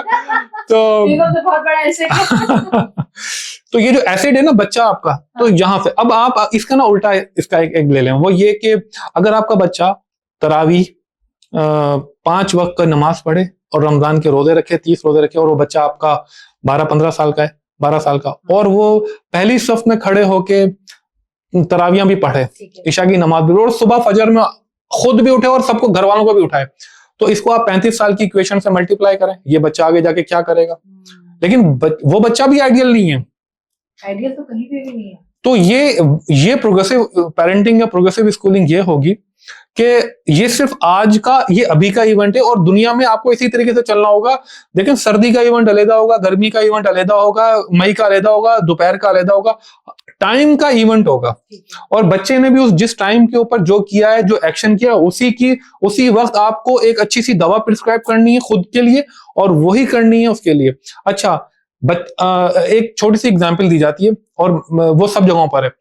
एक रूम है जिसमें 6 बच्चे खेल रहे थे, उनकी आवाजें आ रही थी, और आप खातून खाना घर के अंदर किचन में काम कर रही थी। आवाजों की वजह से हो सकता है आपको परेशानी हो रही हो, लेकिन आवाजें आ रही थी। लेकिन किसी वजह से आवाजें आना बंद हो जाएंगी, तो आप क्या करेंगे, आप परेशान हो जाएंगे, बिल्कुल परेशान, आप परेशान, क्या हो गया, या फिर क्या हो गया, नहीं क्या हो नहीं रहा, आप ये सोचते क्या हो गया, खामोशी है, तो इसका हो रही है, जो कुछ, हाँ, मतलब ये बोलना इज नॉर्मल, और बात करना और थोड़ा सा शोर शराबा नॉर्मल। एब नॉर्मल क्या है, खामोशी। तो घर में खामोशी होने ना दें। अगर घर में खामोशी हो गई किसी भी रिश्ते में, बच्चे के रिश्ते में, बच्चे से बच्चे के रिश्ते में, बच्चे से बाप के रिश्ते में, या किसी भी रिश्ते में, तो खामोशी क्या करेगी, ये जहर है, ये ज्यादा खतरनाक है उससे कि आपका बच्चा खड़ा होकर आपसे कुछ बदतमीजी ही कर ले। बात होना ज्यादा आर्ग्यूमेंट ही हो रहे होंगे। और आपका क्या ख्याल है कि अच्छा सारा आप अपना बताएं और मैं अपना बताऊं, मैंने अपने बचपन में कुछ ना कुछ तो बदतमीजियां की हैं, सबने की हैं, तो क्या आज आपने मुझे पॉडकास्ट में बिठा दिया, क्या मैं इस काबिल था उन बदतमीजियों की? अगर हिसाब से देखें तो प्रोग्रेसिव पेरेंटिंग ये कहलाएगी, या प्रोग्रेसिव स्कूलिंग या प्रोग्रेसिव मैकेनिज्म ऑफ स्कूलिंग, तरबियत, तालीम और तरबियत, ये कहलाएगा कि हर इवेंट आज का है, और उस आज के इवेंट की प्रिस्क्रिप्शन आज देनी होगी, उसमें फ्यूचर शामिल करें। लेकिन ये जो कन्वेंशनल पेरेंटिंग 1.0 थी कि 35 साल से जो हम मल्टीप्लाई करते थे कि एक लड़की है या एक लड़का है, वो फिर हम उसको दादा तक लेके जाते थे, या कम अज कम बन जाएगी उसकी, जी, ऐसा कुछ भी नहीं होता। अगर आदत बनती होती तो जो बच्चे नमाज पढ़ रहे होते हैं तो वो हाफिज़ कुरान होते और इमाम मस्जिद बनते, ऐसा नहीं हुआ। और जो हर बच्चा बदतमीजी, अब सारे बच्चे तो इस पे देखते हैं ना, रिमोट इस पर तो ये है ना, और हम और मादरसात हमारे दौर के अंदर हम टीवी देख लिया करते थे, गो के देखते 1-2 घंटे थे, वो तो ट्रांसमिशन जी जी जी 8 से 9 वाला जो टाइम था, तो क्या हम सब एक्टर बन गए? कोई भी नहीं एक्टिंग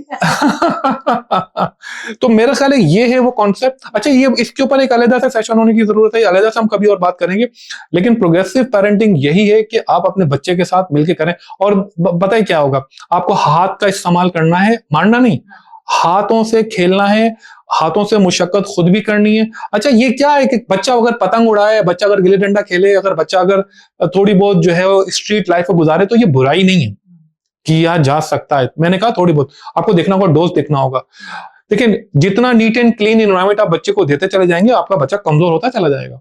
आपको उसको, और ये वाला जुमला ना वालिदैन अपने ध्यान से निकाल दें, चाहे वो मैं ही क्यों ना हूं, कि हमारे बच्चे को मुश्किल ना हो, उसे वो मुश्किलात ना उठानी पड़े जो हमने उठाई है। आप इस मुकाम पे पहुंचे तभी थे जब आपने मेहनत की, और आपको अपने बच्चे को उतनी मेहनत करवानी पड़ेगी। मुश्किलें तो आएंगी, मुश्किलें तो आएंगी। तो यूं जो है ना, ये progressive schooling and progressive her generation को उसके हिसाब से और उसके मुताबिक मुश्किलें और दिक्कतें देनी है, उठानी पड़ती है। हर जनरेशन के चैलेंजेस अलग होते हैं। हमारे वालिदैन के कुछ और थे, हमारे कुछ और हैं, हमारे बच्चों के कुछ और ये एक्स और अल्फा जी और ये बीटा और सिग्मा और ये तो मुझे नाम कभी याद ही नहीं होते मगर ये भी चैलेंजेस से गुजरेंगे, इनके डिफरेंट तरह के मसाइल आएंगे। अच्छा, एक जुमला हम सुनते थे बचपन में, हमारी वालदा बड़े लोग सब इस्तेमाल करते थे, where would you place this particular phrase के वो पहला बच्चा होता है ना, बस उसको तुम सही कर दो, बाकी सब बच्चे लाइन से लग जाते हैं। ये 1990 तक बेहतर था। हाँ। जब मीडिया नहीं था, जब क्लोज पेरेंटिंग थी, और हमारा जो हल्का था वो इस तरह से था कि दादाओं का, फुप्पाओं का, देखिए अब दादियां बच्चों के साथ नहीं रह पाती, ऐसे हालात हो गए, और शादियां लेट होने की वजह से माजरत के साथ इंतकाल जल्दी हो जाते हैं। शादियां जल्दी होंगी तो दादे दादियां, नाने नानियां नजर भी आएंगे, और दादा दादी भी जवान होंगे। अच्छा, आपके और मेरे इन बच्चों के जहनों में ये जो अल्फा बीटा जो जनरेशन है, अल्फा बीटा गामा, इन्होंने दादा का दिमाग पता है क्या बनाया हुआ, 90 साल का। जबकि मुझे पता है मेरे जो दादा और जो मेरे बड़े थे वो 45 साल के थे, 45 या 50 साल के थे। जल्दी शादियां हुई थी ना। तो जनाब हमारे, आपके और हमारे दादाओं ने हमें कंधों पे उठा के, और वो 25-25 किलो की बोरियां उठा के ऊपर लेके जा रहे हैं। हमने तो ऐसे बुजुर्ग देखे अपने, क्योंकि शादियां तो हर चीज के साथ कनेक्टिविटी हुई थी। वैसे हम क्या बात कर रहे थे शुरू में? हम ये जुमला मैंने कहा था कि जो हम सुनने में आ रहा था कि पहले बच्चे की तरबियत, पहले बच्चे नहीं, अब ये नहीं चल पाएगा। हर बच्चा, जैसे मैंने कहा प्रोग्रेसिव, हाँ एक तो बच्चे ही कम हो गए ना जी आपके। आपने एक 2 पे तो इत्तेफाक हो गया हमारा, अब 1 पे हो जाएगा, हो गया है 2, 5 से 6 से 8 से 11 से 5 पे, 5 से हुआ 2 पे, और अब 1 पर आ गई है कहानी।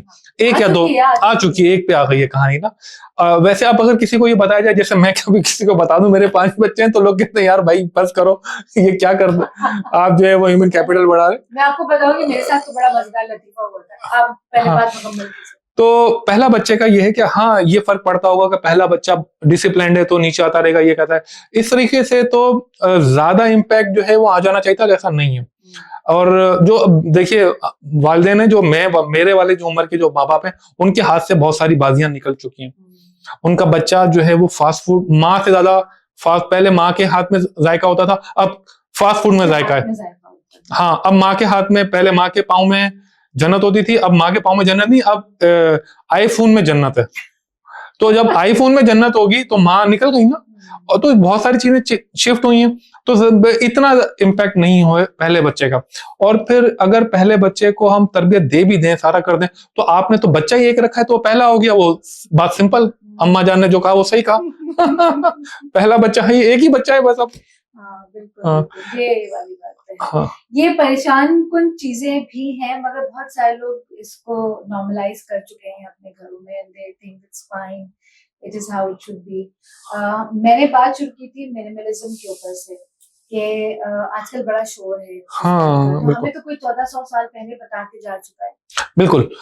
तो ये ना वो हदीस है ना कि पानी वजू का उतना ही इस्तेमाल करना है जितना हिदायत दी है इस्लाम ने, कि दरिया भी बह रहा हो तो आपने उतने हिस्से का पानी निकालना है। अच्छा, वो साइकोलॉजी में है ना कि वो शख्स जो ज्यादा स्टेट बहते पानी ज्यादा इस्तेमाल कर रहा है, तो वो अगर उसके हाथ में इख्तियार होगा तो वो अपने लिए ज्यादा कर लेगा। अब हर शख्स ही अगर अपने लिए ज्यादा निकाल ले, अपने कुएं में से सारा पानी मैं ही निकाल लूं, तो और अगर इसके बरस उल्टा हो कि मैं दूसरों के लिए सोचूं कि नहीं यार, आने वाले लोगों के लिए पानी भी बचे, साफ हवा भी बचे, थोड़ा बहुत हरा भी बचे, थोड़ा बहुत सूखा भी बचे, बर्फ भी बचे, हर चीज बचे, सारी बर्फ ही पिघल जाएगी मेरे दौर में ही, तो बच्चे बर्फ कहाँ देखेंगे? हम बच्चों के तो फ्यूचर के हाँ, परेशान हैं, उनके इकोनॉमिक फ्यूचर के लिए परेशान हैं, हाँ एनवायरमेंटल फ्यूचर के लिए भी तो परेशान होना चाहिए। बिल्कुल भाई, मैं ये इशारा मैंने आपको दिया ना कि ये सारा का सारा लकड़ी हम ही काट के इस्तेमाल कर लेंगे, और सारी के सारी। अब आप छोटी सी एग्जांपल लें, ये जो हमारी जो शादी होती है, इस शादी में देखें एक मियाँ बीवी की खुशी के लिए कितनी बर्बादी सोसाइटी, हाँ, अब उसके सोशो इकोनॉमिक पैसा जो अरेंज होता है वो तो अलग चीज है, लेकिन जो सोसाइटी को जो बनता है, देखिए चावल की एक प्लेट, 1 किलो चावल आते हैं हमारे पास, हम ये समझते हैं ये 1 किलो चावल है खाली, ये कुछ थाल में बनकर आ गया, चाहे वो बिरयानी की, जनाब उसके अंदर सबसे पहले जो चावल के लिए हजारों लीटर पानी इस्तेमाल हुआ था, जो आपने उड़ा दिया अपने लश्कर के लिए, नंबर 1। नंबर 2, जो बनने का प्रोसेस था उसको, और एक 50% खाना जाया हो जाता है, 50% खाना अगर जाया नहीं होता 30, हाँ, फिर उसके बाद जो है ना, ये जो मॉडर्न कल्चर की जो शादी है जो हमें बताई गई, वेस्ट ने बताई या इंडिया ने बताई, लेकिन हमने ऐसी चीज, हम बुरी चीज अच्छी सोसाइटी हमारी जल्दी सीखती है, या जो भी हमारे इस हमको एक हमारे दोस्त बोलते हैं शशके, लफ्ज शशके का इस्तेमाल करते हैं, ये जो शशकों की वजह से अब देखें हजारों फूल रोजाना तबाह और बर्बाद हो जाते हैं इस चक्कर में, हजारों की तादाद के अंदर जो है ना वो बनती है, डिशेस बनती हैं, एक बड़ा हजारों टन, सॉरी, ठीक है, कैटरिंग कंपनियां खुली हुई हैं, उनके डिमांड बनी हुई है, मैं कैटरिंग कंपनी के खिलाफ नहीं हूँ भाई, आपने डिमांड करी है तो ये बातचीत चल रही है। फिर जो मेकअप इंडस्ट्री है, फिर जो क्लॉथिंग इंडस्ट्री है, अगर आप उस सबका जमा करें ना, तो आप यकीन करें जितना कपड़ा इस्तेमाल हो रहा है, उसको धागा बनने में जितनी लकड़ी इस्तेमाल हुई थी, जितनी कॉटन इस्तेमाल हुई थी, एक शादी के अंदर इतना जबरदस्त किस्म का होता है कि उससे कितने वेलफेयर के काम हो जाएं। और जो सोसाइटी के अंदर जो एक जो एनवायरमेंटल जो इश्यूज है, वो फैशन इंडस्ट्री, अच्छा अब शादी को फैशन इंडस्ट्री से मैं जोड़ता हूं, मैं कहता हूं हमारी जो शादी है वो फैशन इंडस्ट्री के साथ जुड़ जाती है, ठीक है, लेकिन खाली फैशन इंडस्ट्री है, उसका 20-30% जो हिस्सा है पानी का वो यूज कर लेती है, और एनवायरमेंटल डिग्रेडेशन 20-30% जो है वो सिर्फ फैशन इंडस्ट्री से आती है, जिसमें शादी एक उसका सप्लीमेंट है, शादी और शादी की तकरीबात और शादी के लवाजमात। तो अब फिर दूसरी बात हो जाए तो ये सादगी कहाँ गई, और आखिर में आके कुरान ऊपर आ जाता है और वो कहते हैं आप जो है वो बाबुल की दुआएं लेती जा, और सारे दरख्त काटती जा, सारे चावल बर्बाद करती जा, तो बस तकफार। अरमान कैसे निकलेंगे जनाब, मेरे अरमान थे, हमारी किस किस के अरमानों की भेंट चढ़ जाता है बेचारा दूल्हा, तो कर्जा चुकाता रहता है। हाँ, अच्छा आप देखें ना, वो उस वक्त तो गाड़ी में होता है, वो एक लैंड क्रूजर गाड़ी में दिखाना होता है, आ रहा होता है, रिसेप्शन दिया जाता है, अब उसमें चोचले भी तो इतने सारे हैं ना, तो फिर हाँ शशका चाहिए और फिर अगले ही 3 दिन बाद मोटरसाइकिल के ऊपर होते हैं वो पीछे बेगम को बिठाते हैं, वो मोटरसाइकिल बुरी नहीं है मतलब, लेकिन ये कंट्रास्ट है कि उसके बाद फिर वो दावतों में मोटरसाइकिल के ऊपर जा रहे होते हैं, और जो भी जो जोड़े हैं 15 या 16 जो बरी के बनते हैं, कितना कुछ बनता है, उसके बाद वो खातून खाना कभी नहीं पहनती, और मादरत के साथ उनको आते भी नहीं, उनका साइज बढ़ जाता है ये ना ये करे क्योंकि आपने फास्ट फूड खिलाया उसको। अच्छा डॉक्टर साहब, अभी हम one parenting, one house hold, one family, one hobby की बात कर रहे थे, आपने उसको बहुत अच्छे से एक्सप्लेन किया। आपके पास इस तरह के हाउ मेनी वन फॉर्मूलाज मौजूद हैं? एग्जैक्टली।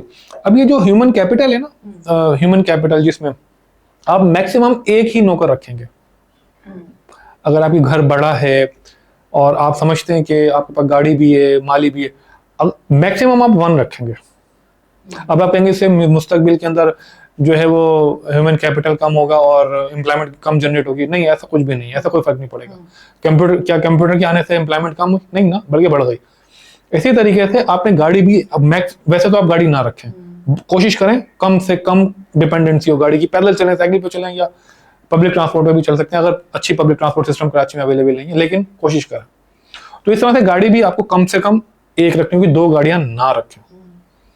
तो 1 नौकर हो मिनिमम आपके पास, ताकि आप कुछ घर के काम कर सकें, मुकम्मल तौर पे आप बैठ जाएं, चाय चलाएं और एसी, और एक ही आपके पास मिनिमम एसी हो। मिनिमम आपको एक ही एसी चलाना, हर कमरे का 7 कमरे और 6 एसी, या बाज़ जगहों पे उल्टा भी है, बाज़ बड़े कमरे होते हैं तो उनमें 2 एसी भी लगे हुए होते हैं, 2 5 7 टन के।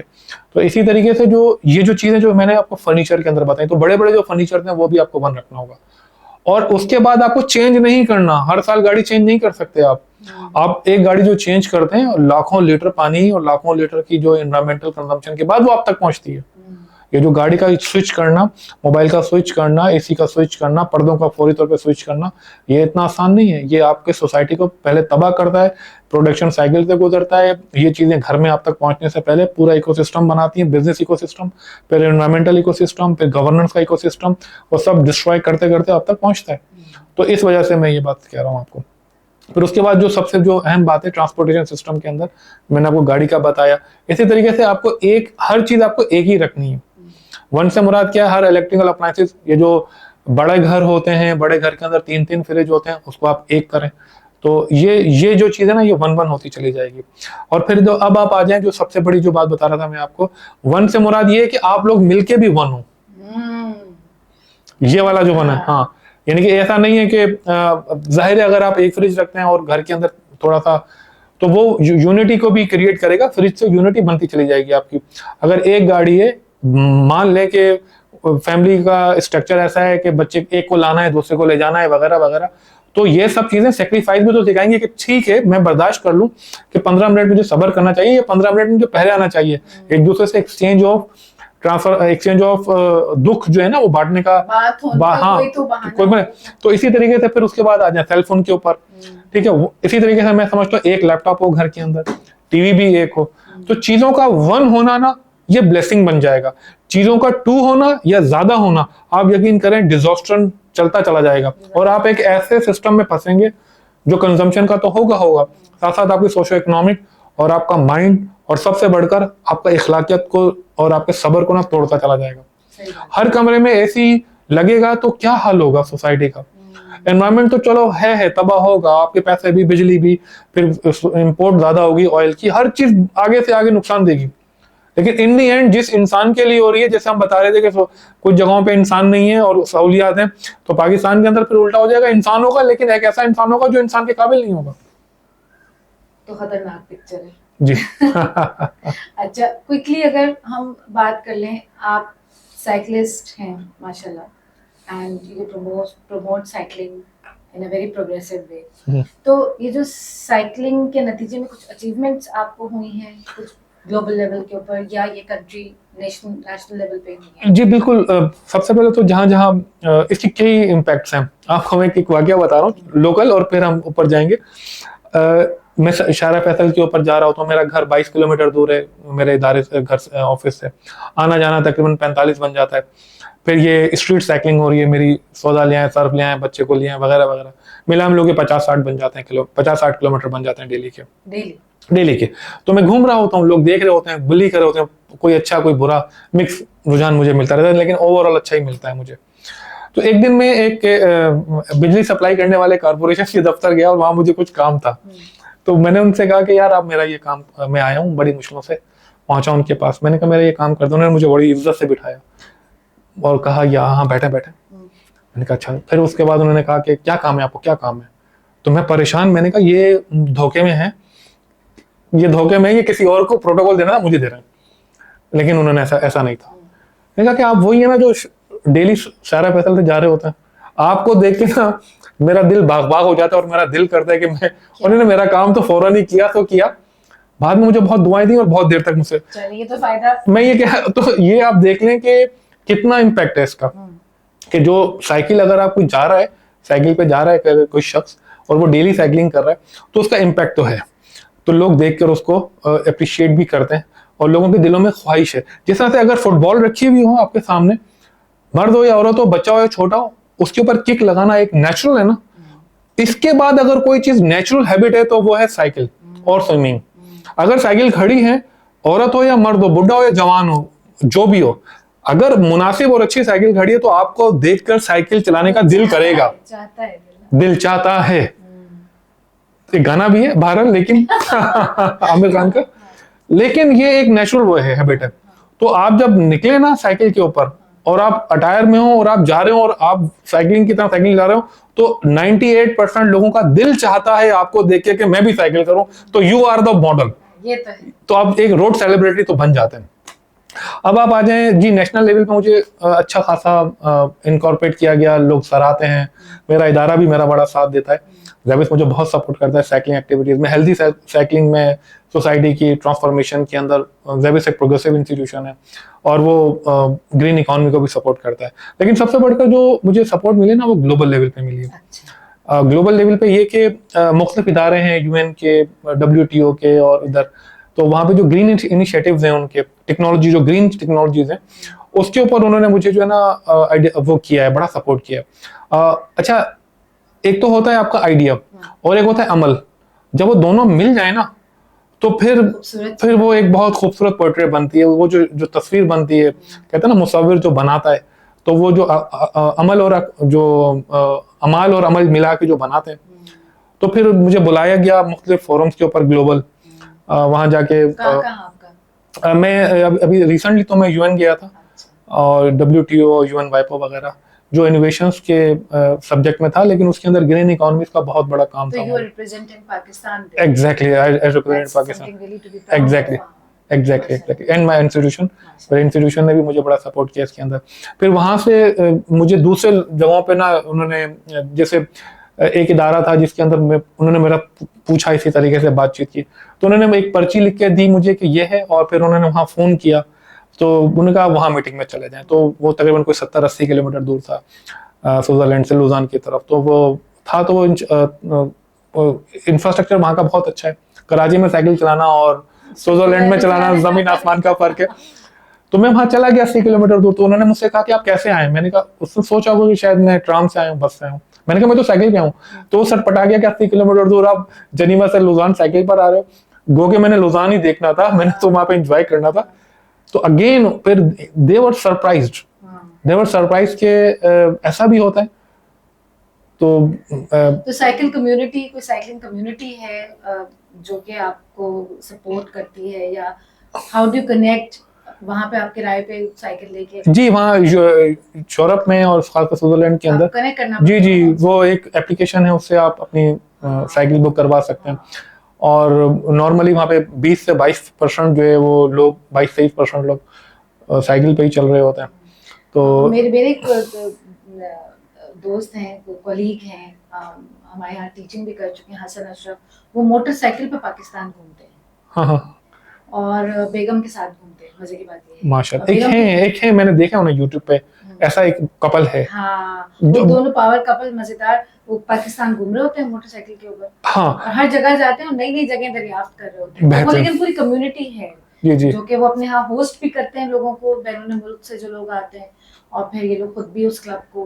तो दिस सेम हियर, मैं भी उनको कुछ जो इंटरनेशनल साइकिलिस्ट आते हैं उनको होस्ट कर रहा होता हूँ, हम भी उनको सपोर्ट कर रहे होते हैं। और जब मैं बाहर जाता हूँ तो मेरे लिए भी इसी तरीके से हो रहा होता है। लेकिन वो साइकिलिस्ट जो एनवायरमेंटल साइकिलिस्ट हैं, वो कम्युनिटी छोटी है। और वो साइकिलिस्ट जो फन साइकिलिस्ट जिसे हम कहते हैं, या संडे साइकिलिस्ट कहते हैं, लेकिन ये जो संडे साइकिलिस्ट की जो कम्युनिटी है, ये बहुत बढ़ गई और होनी चाहिए। सैटरडे साइकिलिंग, हाँ ये अच्छा, और डेली कम से कम इससे तो जान छोड़े ना अपने आप को। अच्छा, पता है आपको हॉलीवुड और बॉलीवुड का सबसे बड़ा थ्रेट इसी से है। और बॉलीवुड ये कहता है, हॉलीवुड ये कहता है कि अगर आपके पास कोई ऐसी फिल्म है जो 3 घंटे या 2.5 घंटे जो व्यूअर को इससे दूर कर देना, वो फिल्म हिट है, अदरवाइज सारी फिल्में नाकाम है। तो मैं ये समझता हूँ, ये जो हम जो साइकिलिंग है, ये आपको इससे मुकम्मल तौर पे दूर करती है। 4 घंटे अगर आपने साइकिलिंग की, तो आपने 4 घंटे साइकिलिंग ही की है, आप इससे दूर हुए हैं और आप नेचर से जुड़े। और मैं आपको बताऊं, आप डेली जीने का एक तरीका है आपके पास, आपकी जो पर्सनल टाइम जिसे हम कहते हैं। दिन में 24 घंटे हैं, 24 घंटे में से 8-10 घंटे तो हम सो जाते हैं, बाकी बचते हैं हमारे पास अपने लाइफ, और जिसमें से 5-7 घंटे हमारे होते हैं, बाकी हम अपने ऑफिस को दे रहे होते हैं। उन 5-6 घंटों के अंदर हम खाना भी बना रहे, आप खाना बना रही हैं, मैं अपने सौदा सर्फ और दीगर चीजें, लेकिन हमारा अपना टाइम नहीं है, मी टाइम नहीं है, जिसे बोलते हैं मी टाइम जी।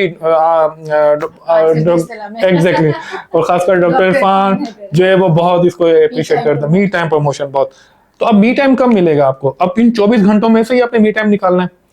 तो मी टाइम आपके पास, साइकिलिस्ट के पास मी टाइम 2 घंटे है। अगर वो सुबह 7:30, 8, 10 बजे अपने घर से ऑफिस जा रहा है और 1 घंटे साइकिलिंग कर रहा है, it's 110% your time. Thought process से एग्जैक्टली मैं ये कहता हूँ it's a totally your time, और आप हवा में होते हैं उस वक्त। मैं ये कहता हूँ कि मैं उस वक्त यकीन फिजिकली रोड पर हूँ, लेकिन मैं मेंटली स्पेस में होता हूँ। यकीन माने मैं बता नहीं सकता कौन कौन से थॉट प्रोसेस में होता हूँ, और इतना बेहतरीन टाइम है वो, मैं आपको बता नहीं सकता। तो फिर जो ये 2 घंटे अगर आपने साइकिलिंग की है, तो मी टाइम आपका और आपके अंदर से 0% हो जाती है। आई थिंक यही वजह है डॉक्टर साहब की खुश मिजाजी की और मुस्कुराते रहने की। मुझसे किसी ने कहा कि हर वक्त मुस्कुराते रहते हैं, इनको हमने कभी चिड़चिड़ाते हुए नहीं देखा। मैंने कहा वजह पूछ लेते हैं, तो आज हमें वजह समझ में आ गई। ऐसे ही है वो सेरोटोनिन और कौन-कौन से केमिकल्स जो लोग आजकल बात कर रहे हैं कि हैप्पी हाँ केमिकल्स हैं, तो वही एक्सरसाइज से आता है। वो एक्सरसाइज से आता है। डोपामाइन शायद एक लव है ना, हाँ डोपामाइन है, फिर उसकी कुछ किस्में वगैरह हैं। अच्छा डॉक्टर साहब, last but not least, the most important question, carry forward करना यानी लेगेसी क्रिएट करना, what's your take on that? देखिए ये ना, जो मैंने आपसे कहा था ना मशगला, ये एक तो मशगले में ये कैरी फिर वो पूरा लाइफ स्टाइल से बनेगा। मिसाल के तौर पे जैसे हमने प्रोग्रेसिव पेरेंटिंग की आप और हमने बात करी थी, मैं बार बार ये डिस्क्लेमर दे रहा हूँ कि डजंट मीन कि मैं एक आइडियल पेरेंट हूँ। हम सिर्फ बातचीत कर रहे हैं। मेरे घर में वही मसले हैं जो एक जनरेशन जी के, हाँ ठीक है। तो ये जो कैरी है ना, मैं समझता हूँ कि वालिदैन को अपनी कैरी जो है ना देनी होगी अपने बच्चों को। और वो कब आएगी कैरी तब आएगी जब हम अपने बच्चों को अपने साथ रखेंगे। ये आप समझ लें। देखिए अगर 8-9 घंटे या 10 घंटे बाप ऑफिस से आने के बाद बच्चे उसको सोए हुए मिलेंगे, और सैटरडे संडे एसी चला के जैसा कि मैं अक्सर कहता हूँ, 4 एसी चला के 2 गाड़ियों के अंदर, 2 गाड़ियां बाहर खड़ी आपका इंतजार कर रही हैं, 2 आपके गार्ड आपके ड्राइवर कर रहे हैं। आमतौर पर ऐसा हर पाकिस्तानी को ऐसा नहीं है, लेकिन ऐसा ही है। गरीब ने अपने हिसाब से कर रखा है। तो लेगेसी फॉरवर्ड नहीं हुई। ये तभी मुमकिन थी कि आपका जो बाप है वो अपने बच्चों के साथ एंगेज हो, एंगेजमेंट की लेवल्स हैं, डेली इश्यूज डिस्कस हो, और उसको अपने साथ रखे। यानी कि ऑफिस में भी उनको एंगेज करे, अपनी ऑफिस लाइफ भी दिखाए, मजहब की लाइफ भी दिखाए, जहां जहां सोशल इवेंट्स हैं वहां पर लेके जाए। बच्चों को ज्यादा से ज्यादा अपने साथ रखे, जिसे बोलते हैं ना कैरी। तो ये जो जहाज के अंदर हम जा रहे होते हैं कैरी, हम बोलते हैं हैंड कैरी, तो बच्चे अपने साथ हैंड कैरी में रखे हर वक्त। उनको बाहर लेके जाएं, पैदल भी चलाएं, पार्क में भी लेके जाएं। जितना ज्यादा आप कैरी रखते चले जाएंगे, ये जो है ना ट्रांसफॉर्म होती चली जाएंगी आपकी value. This is different from helicopter parenting. Exactly. लेकिन नहीं, ये अच्छा आपने इसके साथ डाला। हमें हेलीकॉप्टर पेरेंटिंग को डिस्करेज करना होगा। जो सबसे ज्यादा यूज हो रहा है ना इस सदी में, जो लव, वो नो यूज हो रहा है। घर में भी नो ज्यादा यूज हो रहा है, स्कूल में भी, हत्ता के मदरसों के अंदर भी नो यूज हो रहा है। हालांकि मदरसे वो जगह थी जहां पे ज्यादा यस यूज होना चाहिए था, लेकिन वहां पर भी नो यूज हो रहा है। इसके अलावा ऑफिस में नो यूज हो रहा है। इस पूरे ग्लोब में अगर मिसाल के तौर पे 70 जबानें बोली जा रही हैं, हर 70 जबान का जो सबसे ज्यादा अल्फाज बोला जा रहा है वो नो बोला जा रहा है। और ये था क्लासिकल, इसका प्रोग्रेसिव है यस। आपको ज्यादा यस बोलना होगा। हर एक्शन का वो जाएगा ना बैक एंड के ऊपर, आपके ऐड हो रहा है ना, नो का लफ्ज हमारा ऐड हो रहा है ना। या तो हम नो को इस तरह से लेते हैं नेक्स्ट अपॉर्चुनिटी, लेकिन हम वैसा नहीं लेते। नो का मतलब नेक्स्ट अपॉर्चुनिटी हो सकता था, मगर हमने उसको मफहूम नहीं दिया। हमने मफहूम नहीं दिया ना, तो इतना ज्यादा नो, तो नो कैरी फॉरवर्ड नहीं करेगा आपको। इसके अलावा फिर कैरी फॉरवर्ड एक मियाँ बीवी का रिश्ता, उसके अंदर कैरी फॉरवर्ड है, वालिदैन में कैरी फॉरवर्ड है।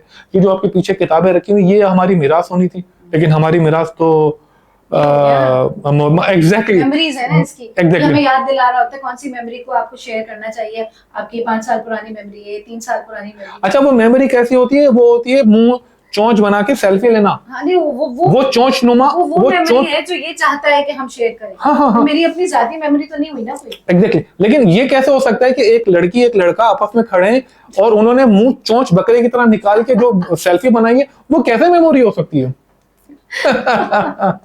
मेरा ख्याल है कि वो सेल्फी मेमोरी नहीं हो सकती। अच्छा, एक और चीज बताइए, ये जो शेयरिंग का जो कैरी लेके चलना है ना, कैरी के साथ साथ उसमें ना शेयरिंग भी डालनी होती है। तो बगैर कैरी के शेयरिंग नहीं, बगैर शेयरिंग के कैरिंग नहीं, और बगैर कैरिंग के शेयरिंग नहीं हो सकती। दोनों को साथ लेके चलना होगा। अच्छा, ये जो हमारे पास ये जो थाली कल्चर था, हम थालियां होती थी या प्लेटें होती थी, हम खाते थे, और कभी कभार तुम भी खाओ और हम भी खाएं और मिलके खाते थे। तो अब ये जाहिर है फास्ट फूड ने खत्म कर दिया, एक बच्चा उधर बैठा हुआ है, एक उधर बैठा हुआ है, और यूं मुंह करके जब हम यूं करके दांतों को खाते हैं, तो हम असल में पूरी की पूरी साइकोलॉजी के साथ खा रहे होते हैं। तो वो सारी चीजें कैरी नहीं हो रही है ना।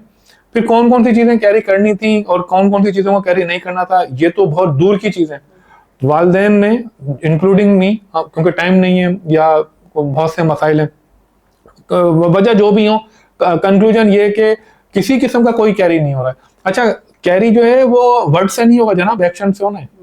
सवाल ये था। हाँ 16 आने दो। हाँ, कैरी है, कैरी जो है कभी भी आप जिसे बोलेंगे आपका लेक्चर मोड से नहीं होगा, वो आपको लेके चलना पड़ेगा। एग्जैक्टली, सीइंग इज बिलीविंग, ये आपको लेके चलना होगा। बेहतरीन अपने बेहतरीन बात है, बिल्कुल यही तमाम चीजें हैं जो कि आई थिंक हमें अपनी पेरेंटिंग में इंक्लूड करने की जरूरत है, थोड़ी सी इनहांस करने की जरूरत है। आज का बच्चा अगर यहाँ पहुंचा हुआ है तो हमें कम से कम यहाँ तो आना पड़ेगा, बिल्कुल आना पड़ेगा, उससे ऊपर जाना पड़ेगा। बल्कि मैं ये वाला जो ये मैं तो समझता हूँ उससे ऊपर जाना पड़ेगा। अगर बच्चा वीडियो गेम या कोई और चीजें खेलता है तो आप उसके ऊपर वॉच भी रखें, साथ साथ उसको खेलने की इजाजत, खेल भी सकते हैं। अगर बच्चा इसको गवारा कर ले तो हाँ एग्जैक्टली और वो गवारा इसलिए नहीं करेगा कि उसको पता है कि यहाँ से क्रिटिसिज्म आएगा, जी जी जी, रिएक्शन आएगा, घी का बकवास खुराफात चीज खेल रहे हो तो। हाँ नहीं, वो फिर उसमें ये देखने की जरूरत है कि ये इसमें ना बच्चों का भी वो है, हर बच्चा जो है वो फिर स्पीड जो रोलर कोस्टर पे बैठ जाता है और वो बहुत आगे चला जाता है, तो वालिदैन फिर पकड़ के उसको पीछे लाते हैं। तो ये भी ये देखे, बाद बच्चे ऐसे हैं जिनको फ्रीडम नहीं भी दे सकते, हर बच्चे को फ्रीडम नहीं दिया जा सकता। ये दूसरा वाला जो स्कूल ऑफ थॉट है यहाँ काम करेगा, क्योंकि नहीं तो फिर बच्चा बहुत आगे चला जाएगा। और जाहिर है अगर बच्चा 12 साल का है और उसने गलती कर बैठी या कर बैठा तो फिर आप के लिए मुश्किल है। तो पेरेंट का ऑब्जर्वेंट होना, विजिलेंट होना, कनेक्टेड होना बहुत जरूरी है। तो जब ये तो तीनों चीजें नहीं होंगी, माँ बाप हैं ही कहाँ आजकल, इंक्लूडिंग मी। अगर 8 घंटे में बाहर हूँ और बच्चे के पास एक ऐसी डिवाइस है, माँ बाप तो ये बनना है ना। हाँ जी एग्जैक्टली। तो वो कहते हैं ना इतना डेटा कंज्यूम हो रहा है, करोड़ों जो वो मिनट्स हैं, वो 1 सेकंड के अंदर 5 मिनट में करोड़ों मिनट वॉच टाइम चल रहा है किसी वीडियो का या किसी उसका, तो वो कहीं ना कहीं तो जाके हमारे उसमें बैठ रहा है। आपने बड़ी जबरदस्त बात की थी जब डॉक्टर साहब हमारे यहाँ पिछले दिनों एक इवेंट में आए थे कि हमारे यहाँ जो ये वाला जो एक एक्शन चल रहा है, हर शख्स इस एक्शन को इसको स्वाइप कर रहा है, स्क्रॉल कर रहा है। तो वालिदैन जब मुझसे कहते हैं ना वो बच्चे की रिटेंशन नहीं है, कि आज याद कराते हैं कल भूल जाता है, कुछ करेंगे इसको याद रखवाएं, इसकी रिटेंशन ये XYZ उसको टर्म्स का नाम दे दिया जाता है। तो सबसे बड़ी वजह तो यही है कि इतना एक इन्फ्लक्स ऑफ इंफॉर्मेशन है, एक ह्यूमन ब्रेन कितनी देर रिटेन करेगा, हर 1 सेकंड बाद 2 मिनट की तो हमारी मेमोरी हो गई है। एग्जैक्टली इसको कहते हैं, ये है click civilization. They are Google के एच के बाद ये, लेकिन अब जो है वो स्विप सिविलाइजेशन, ये क्लिक से ट्रांसफॉर्म होगा इनटू स्वाइप, ये स्वाइप सिविलाइजेशन ना, रिलेशनशिप स्वाइप करें, हर चीज। बहरहाल देयर इज होप, और इस पे बात करना जरूरी है, सवाल पूछना जरूरी है। जब तक हम सवाल नहीं पूछेंगे तो हमें पता ही नहीं चलेगा। मर्ज जो है उसको एक्सेप्ट करना कि हाँ मुझे ये प्रॉब्लम है, हमारी सोसाइटी को ये मर्ज लाहक है, हमें इसके लिए सद्देबात करना है, और वो गुफ्तगू से होगा, मुज़ाकरों से होगा, डिस्कशन से होगा। आज एक यही कोशिश थी कि हम बात कर सकें। जरूरी नहीं है कि हमें हल मिले, हाँ हल तो हर इंसान को, हर खानदान को, हर घर को अपने हिसाब से ढूंढने हैं, और उसके लिए उसूल होने चाहिए। कुछ उसूलों की पाबंदी जरूरी है, कुछ उसूलों का होना जरूरी है। नहीं होंगे तो फिर यही मामला चलेगा जो चल रहा है। आपका बेहद शुक्रिया डॉक्टर साहब, आपने हमारे लिए आज वक्त निकाला।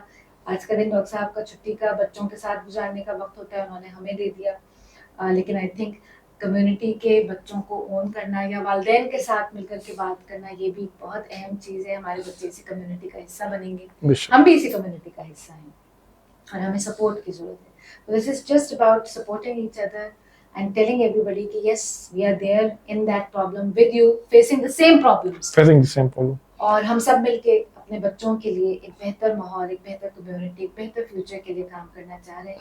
डॉक्टर साहब की बातें बहुत पुरअसर थी, मेरे लिए तो कम अज कम। मिनिमलिज्म हमारे लिए कोई नई चीज़ नहीं है। जैसा मैंने कहा 1400 साल पहले कोई हमें बता के जा चुका है।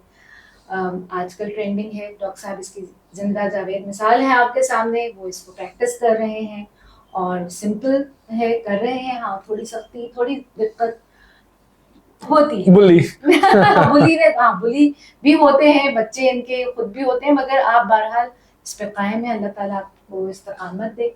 वंस अगेन बहुत शुक्रिया, जज़ाकल्लाह खैरा डॉक्टर साहब आपके वक्त का। And I hope I had the privilege of your time. Assalamu alaikum. Jazakallah khair for watching this video, and if you want to watch more videos like this, please subscribe our channel on the right or the left side, I'm confused, and keep watching. Thank you so much.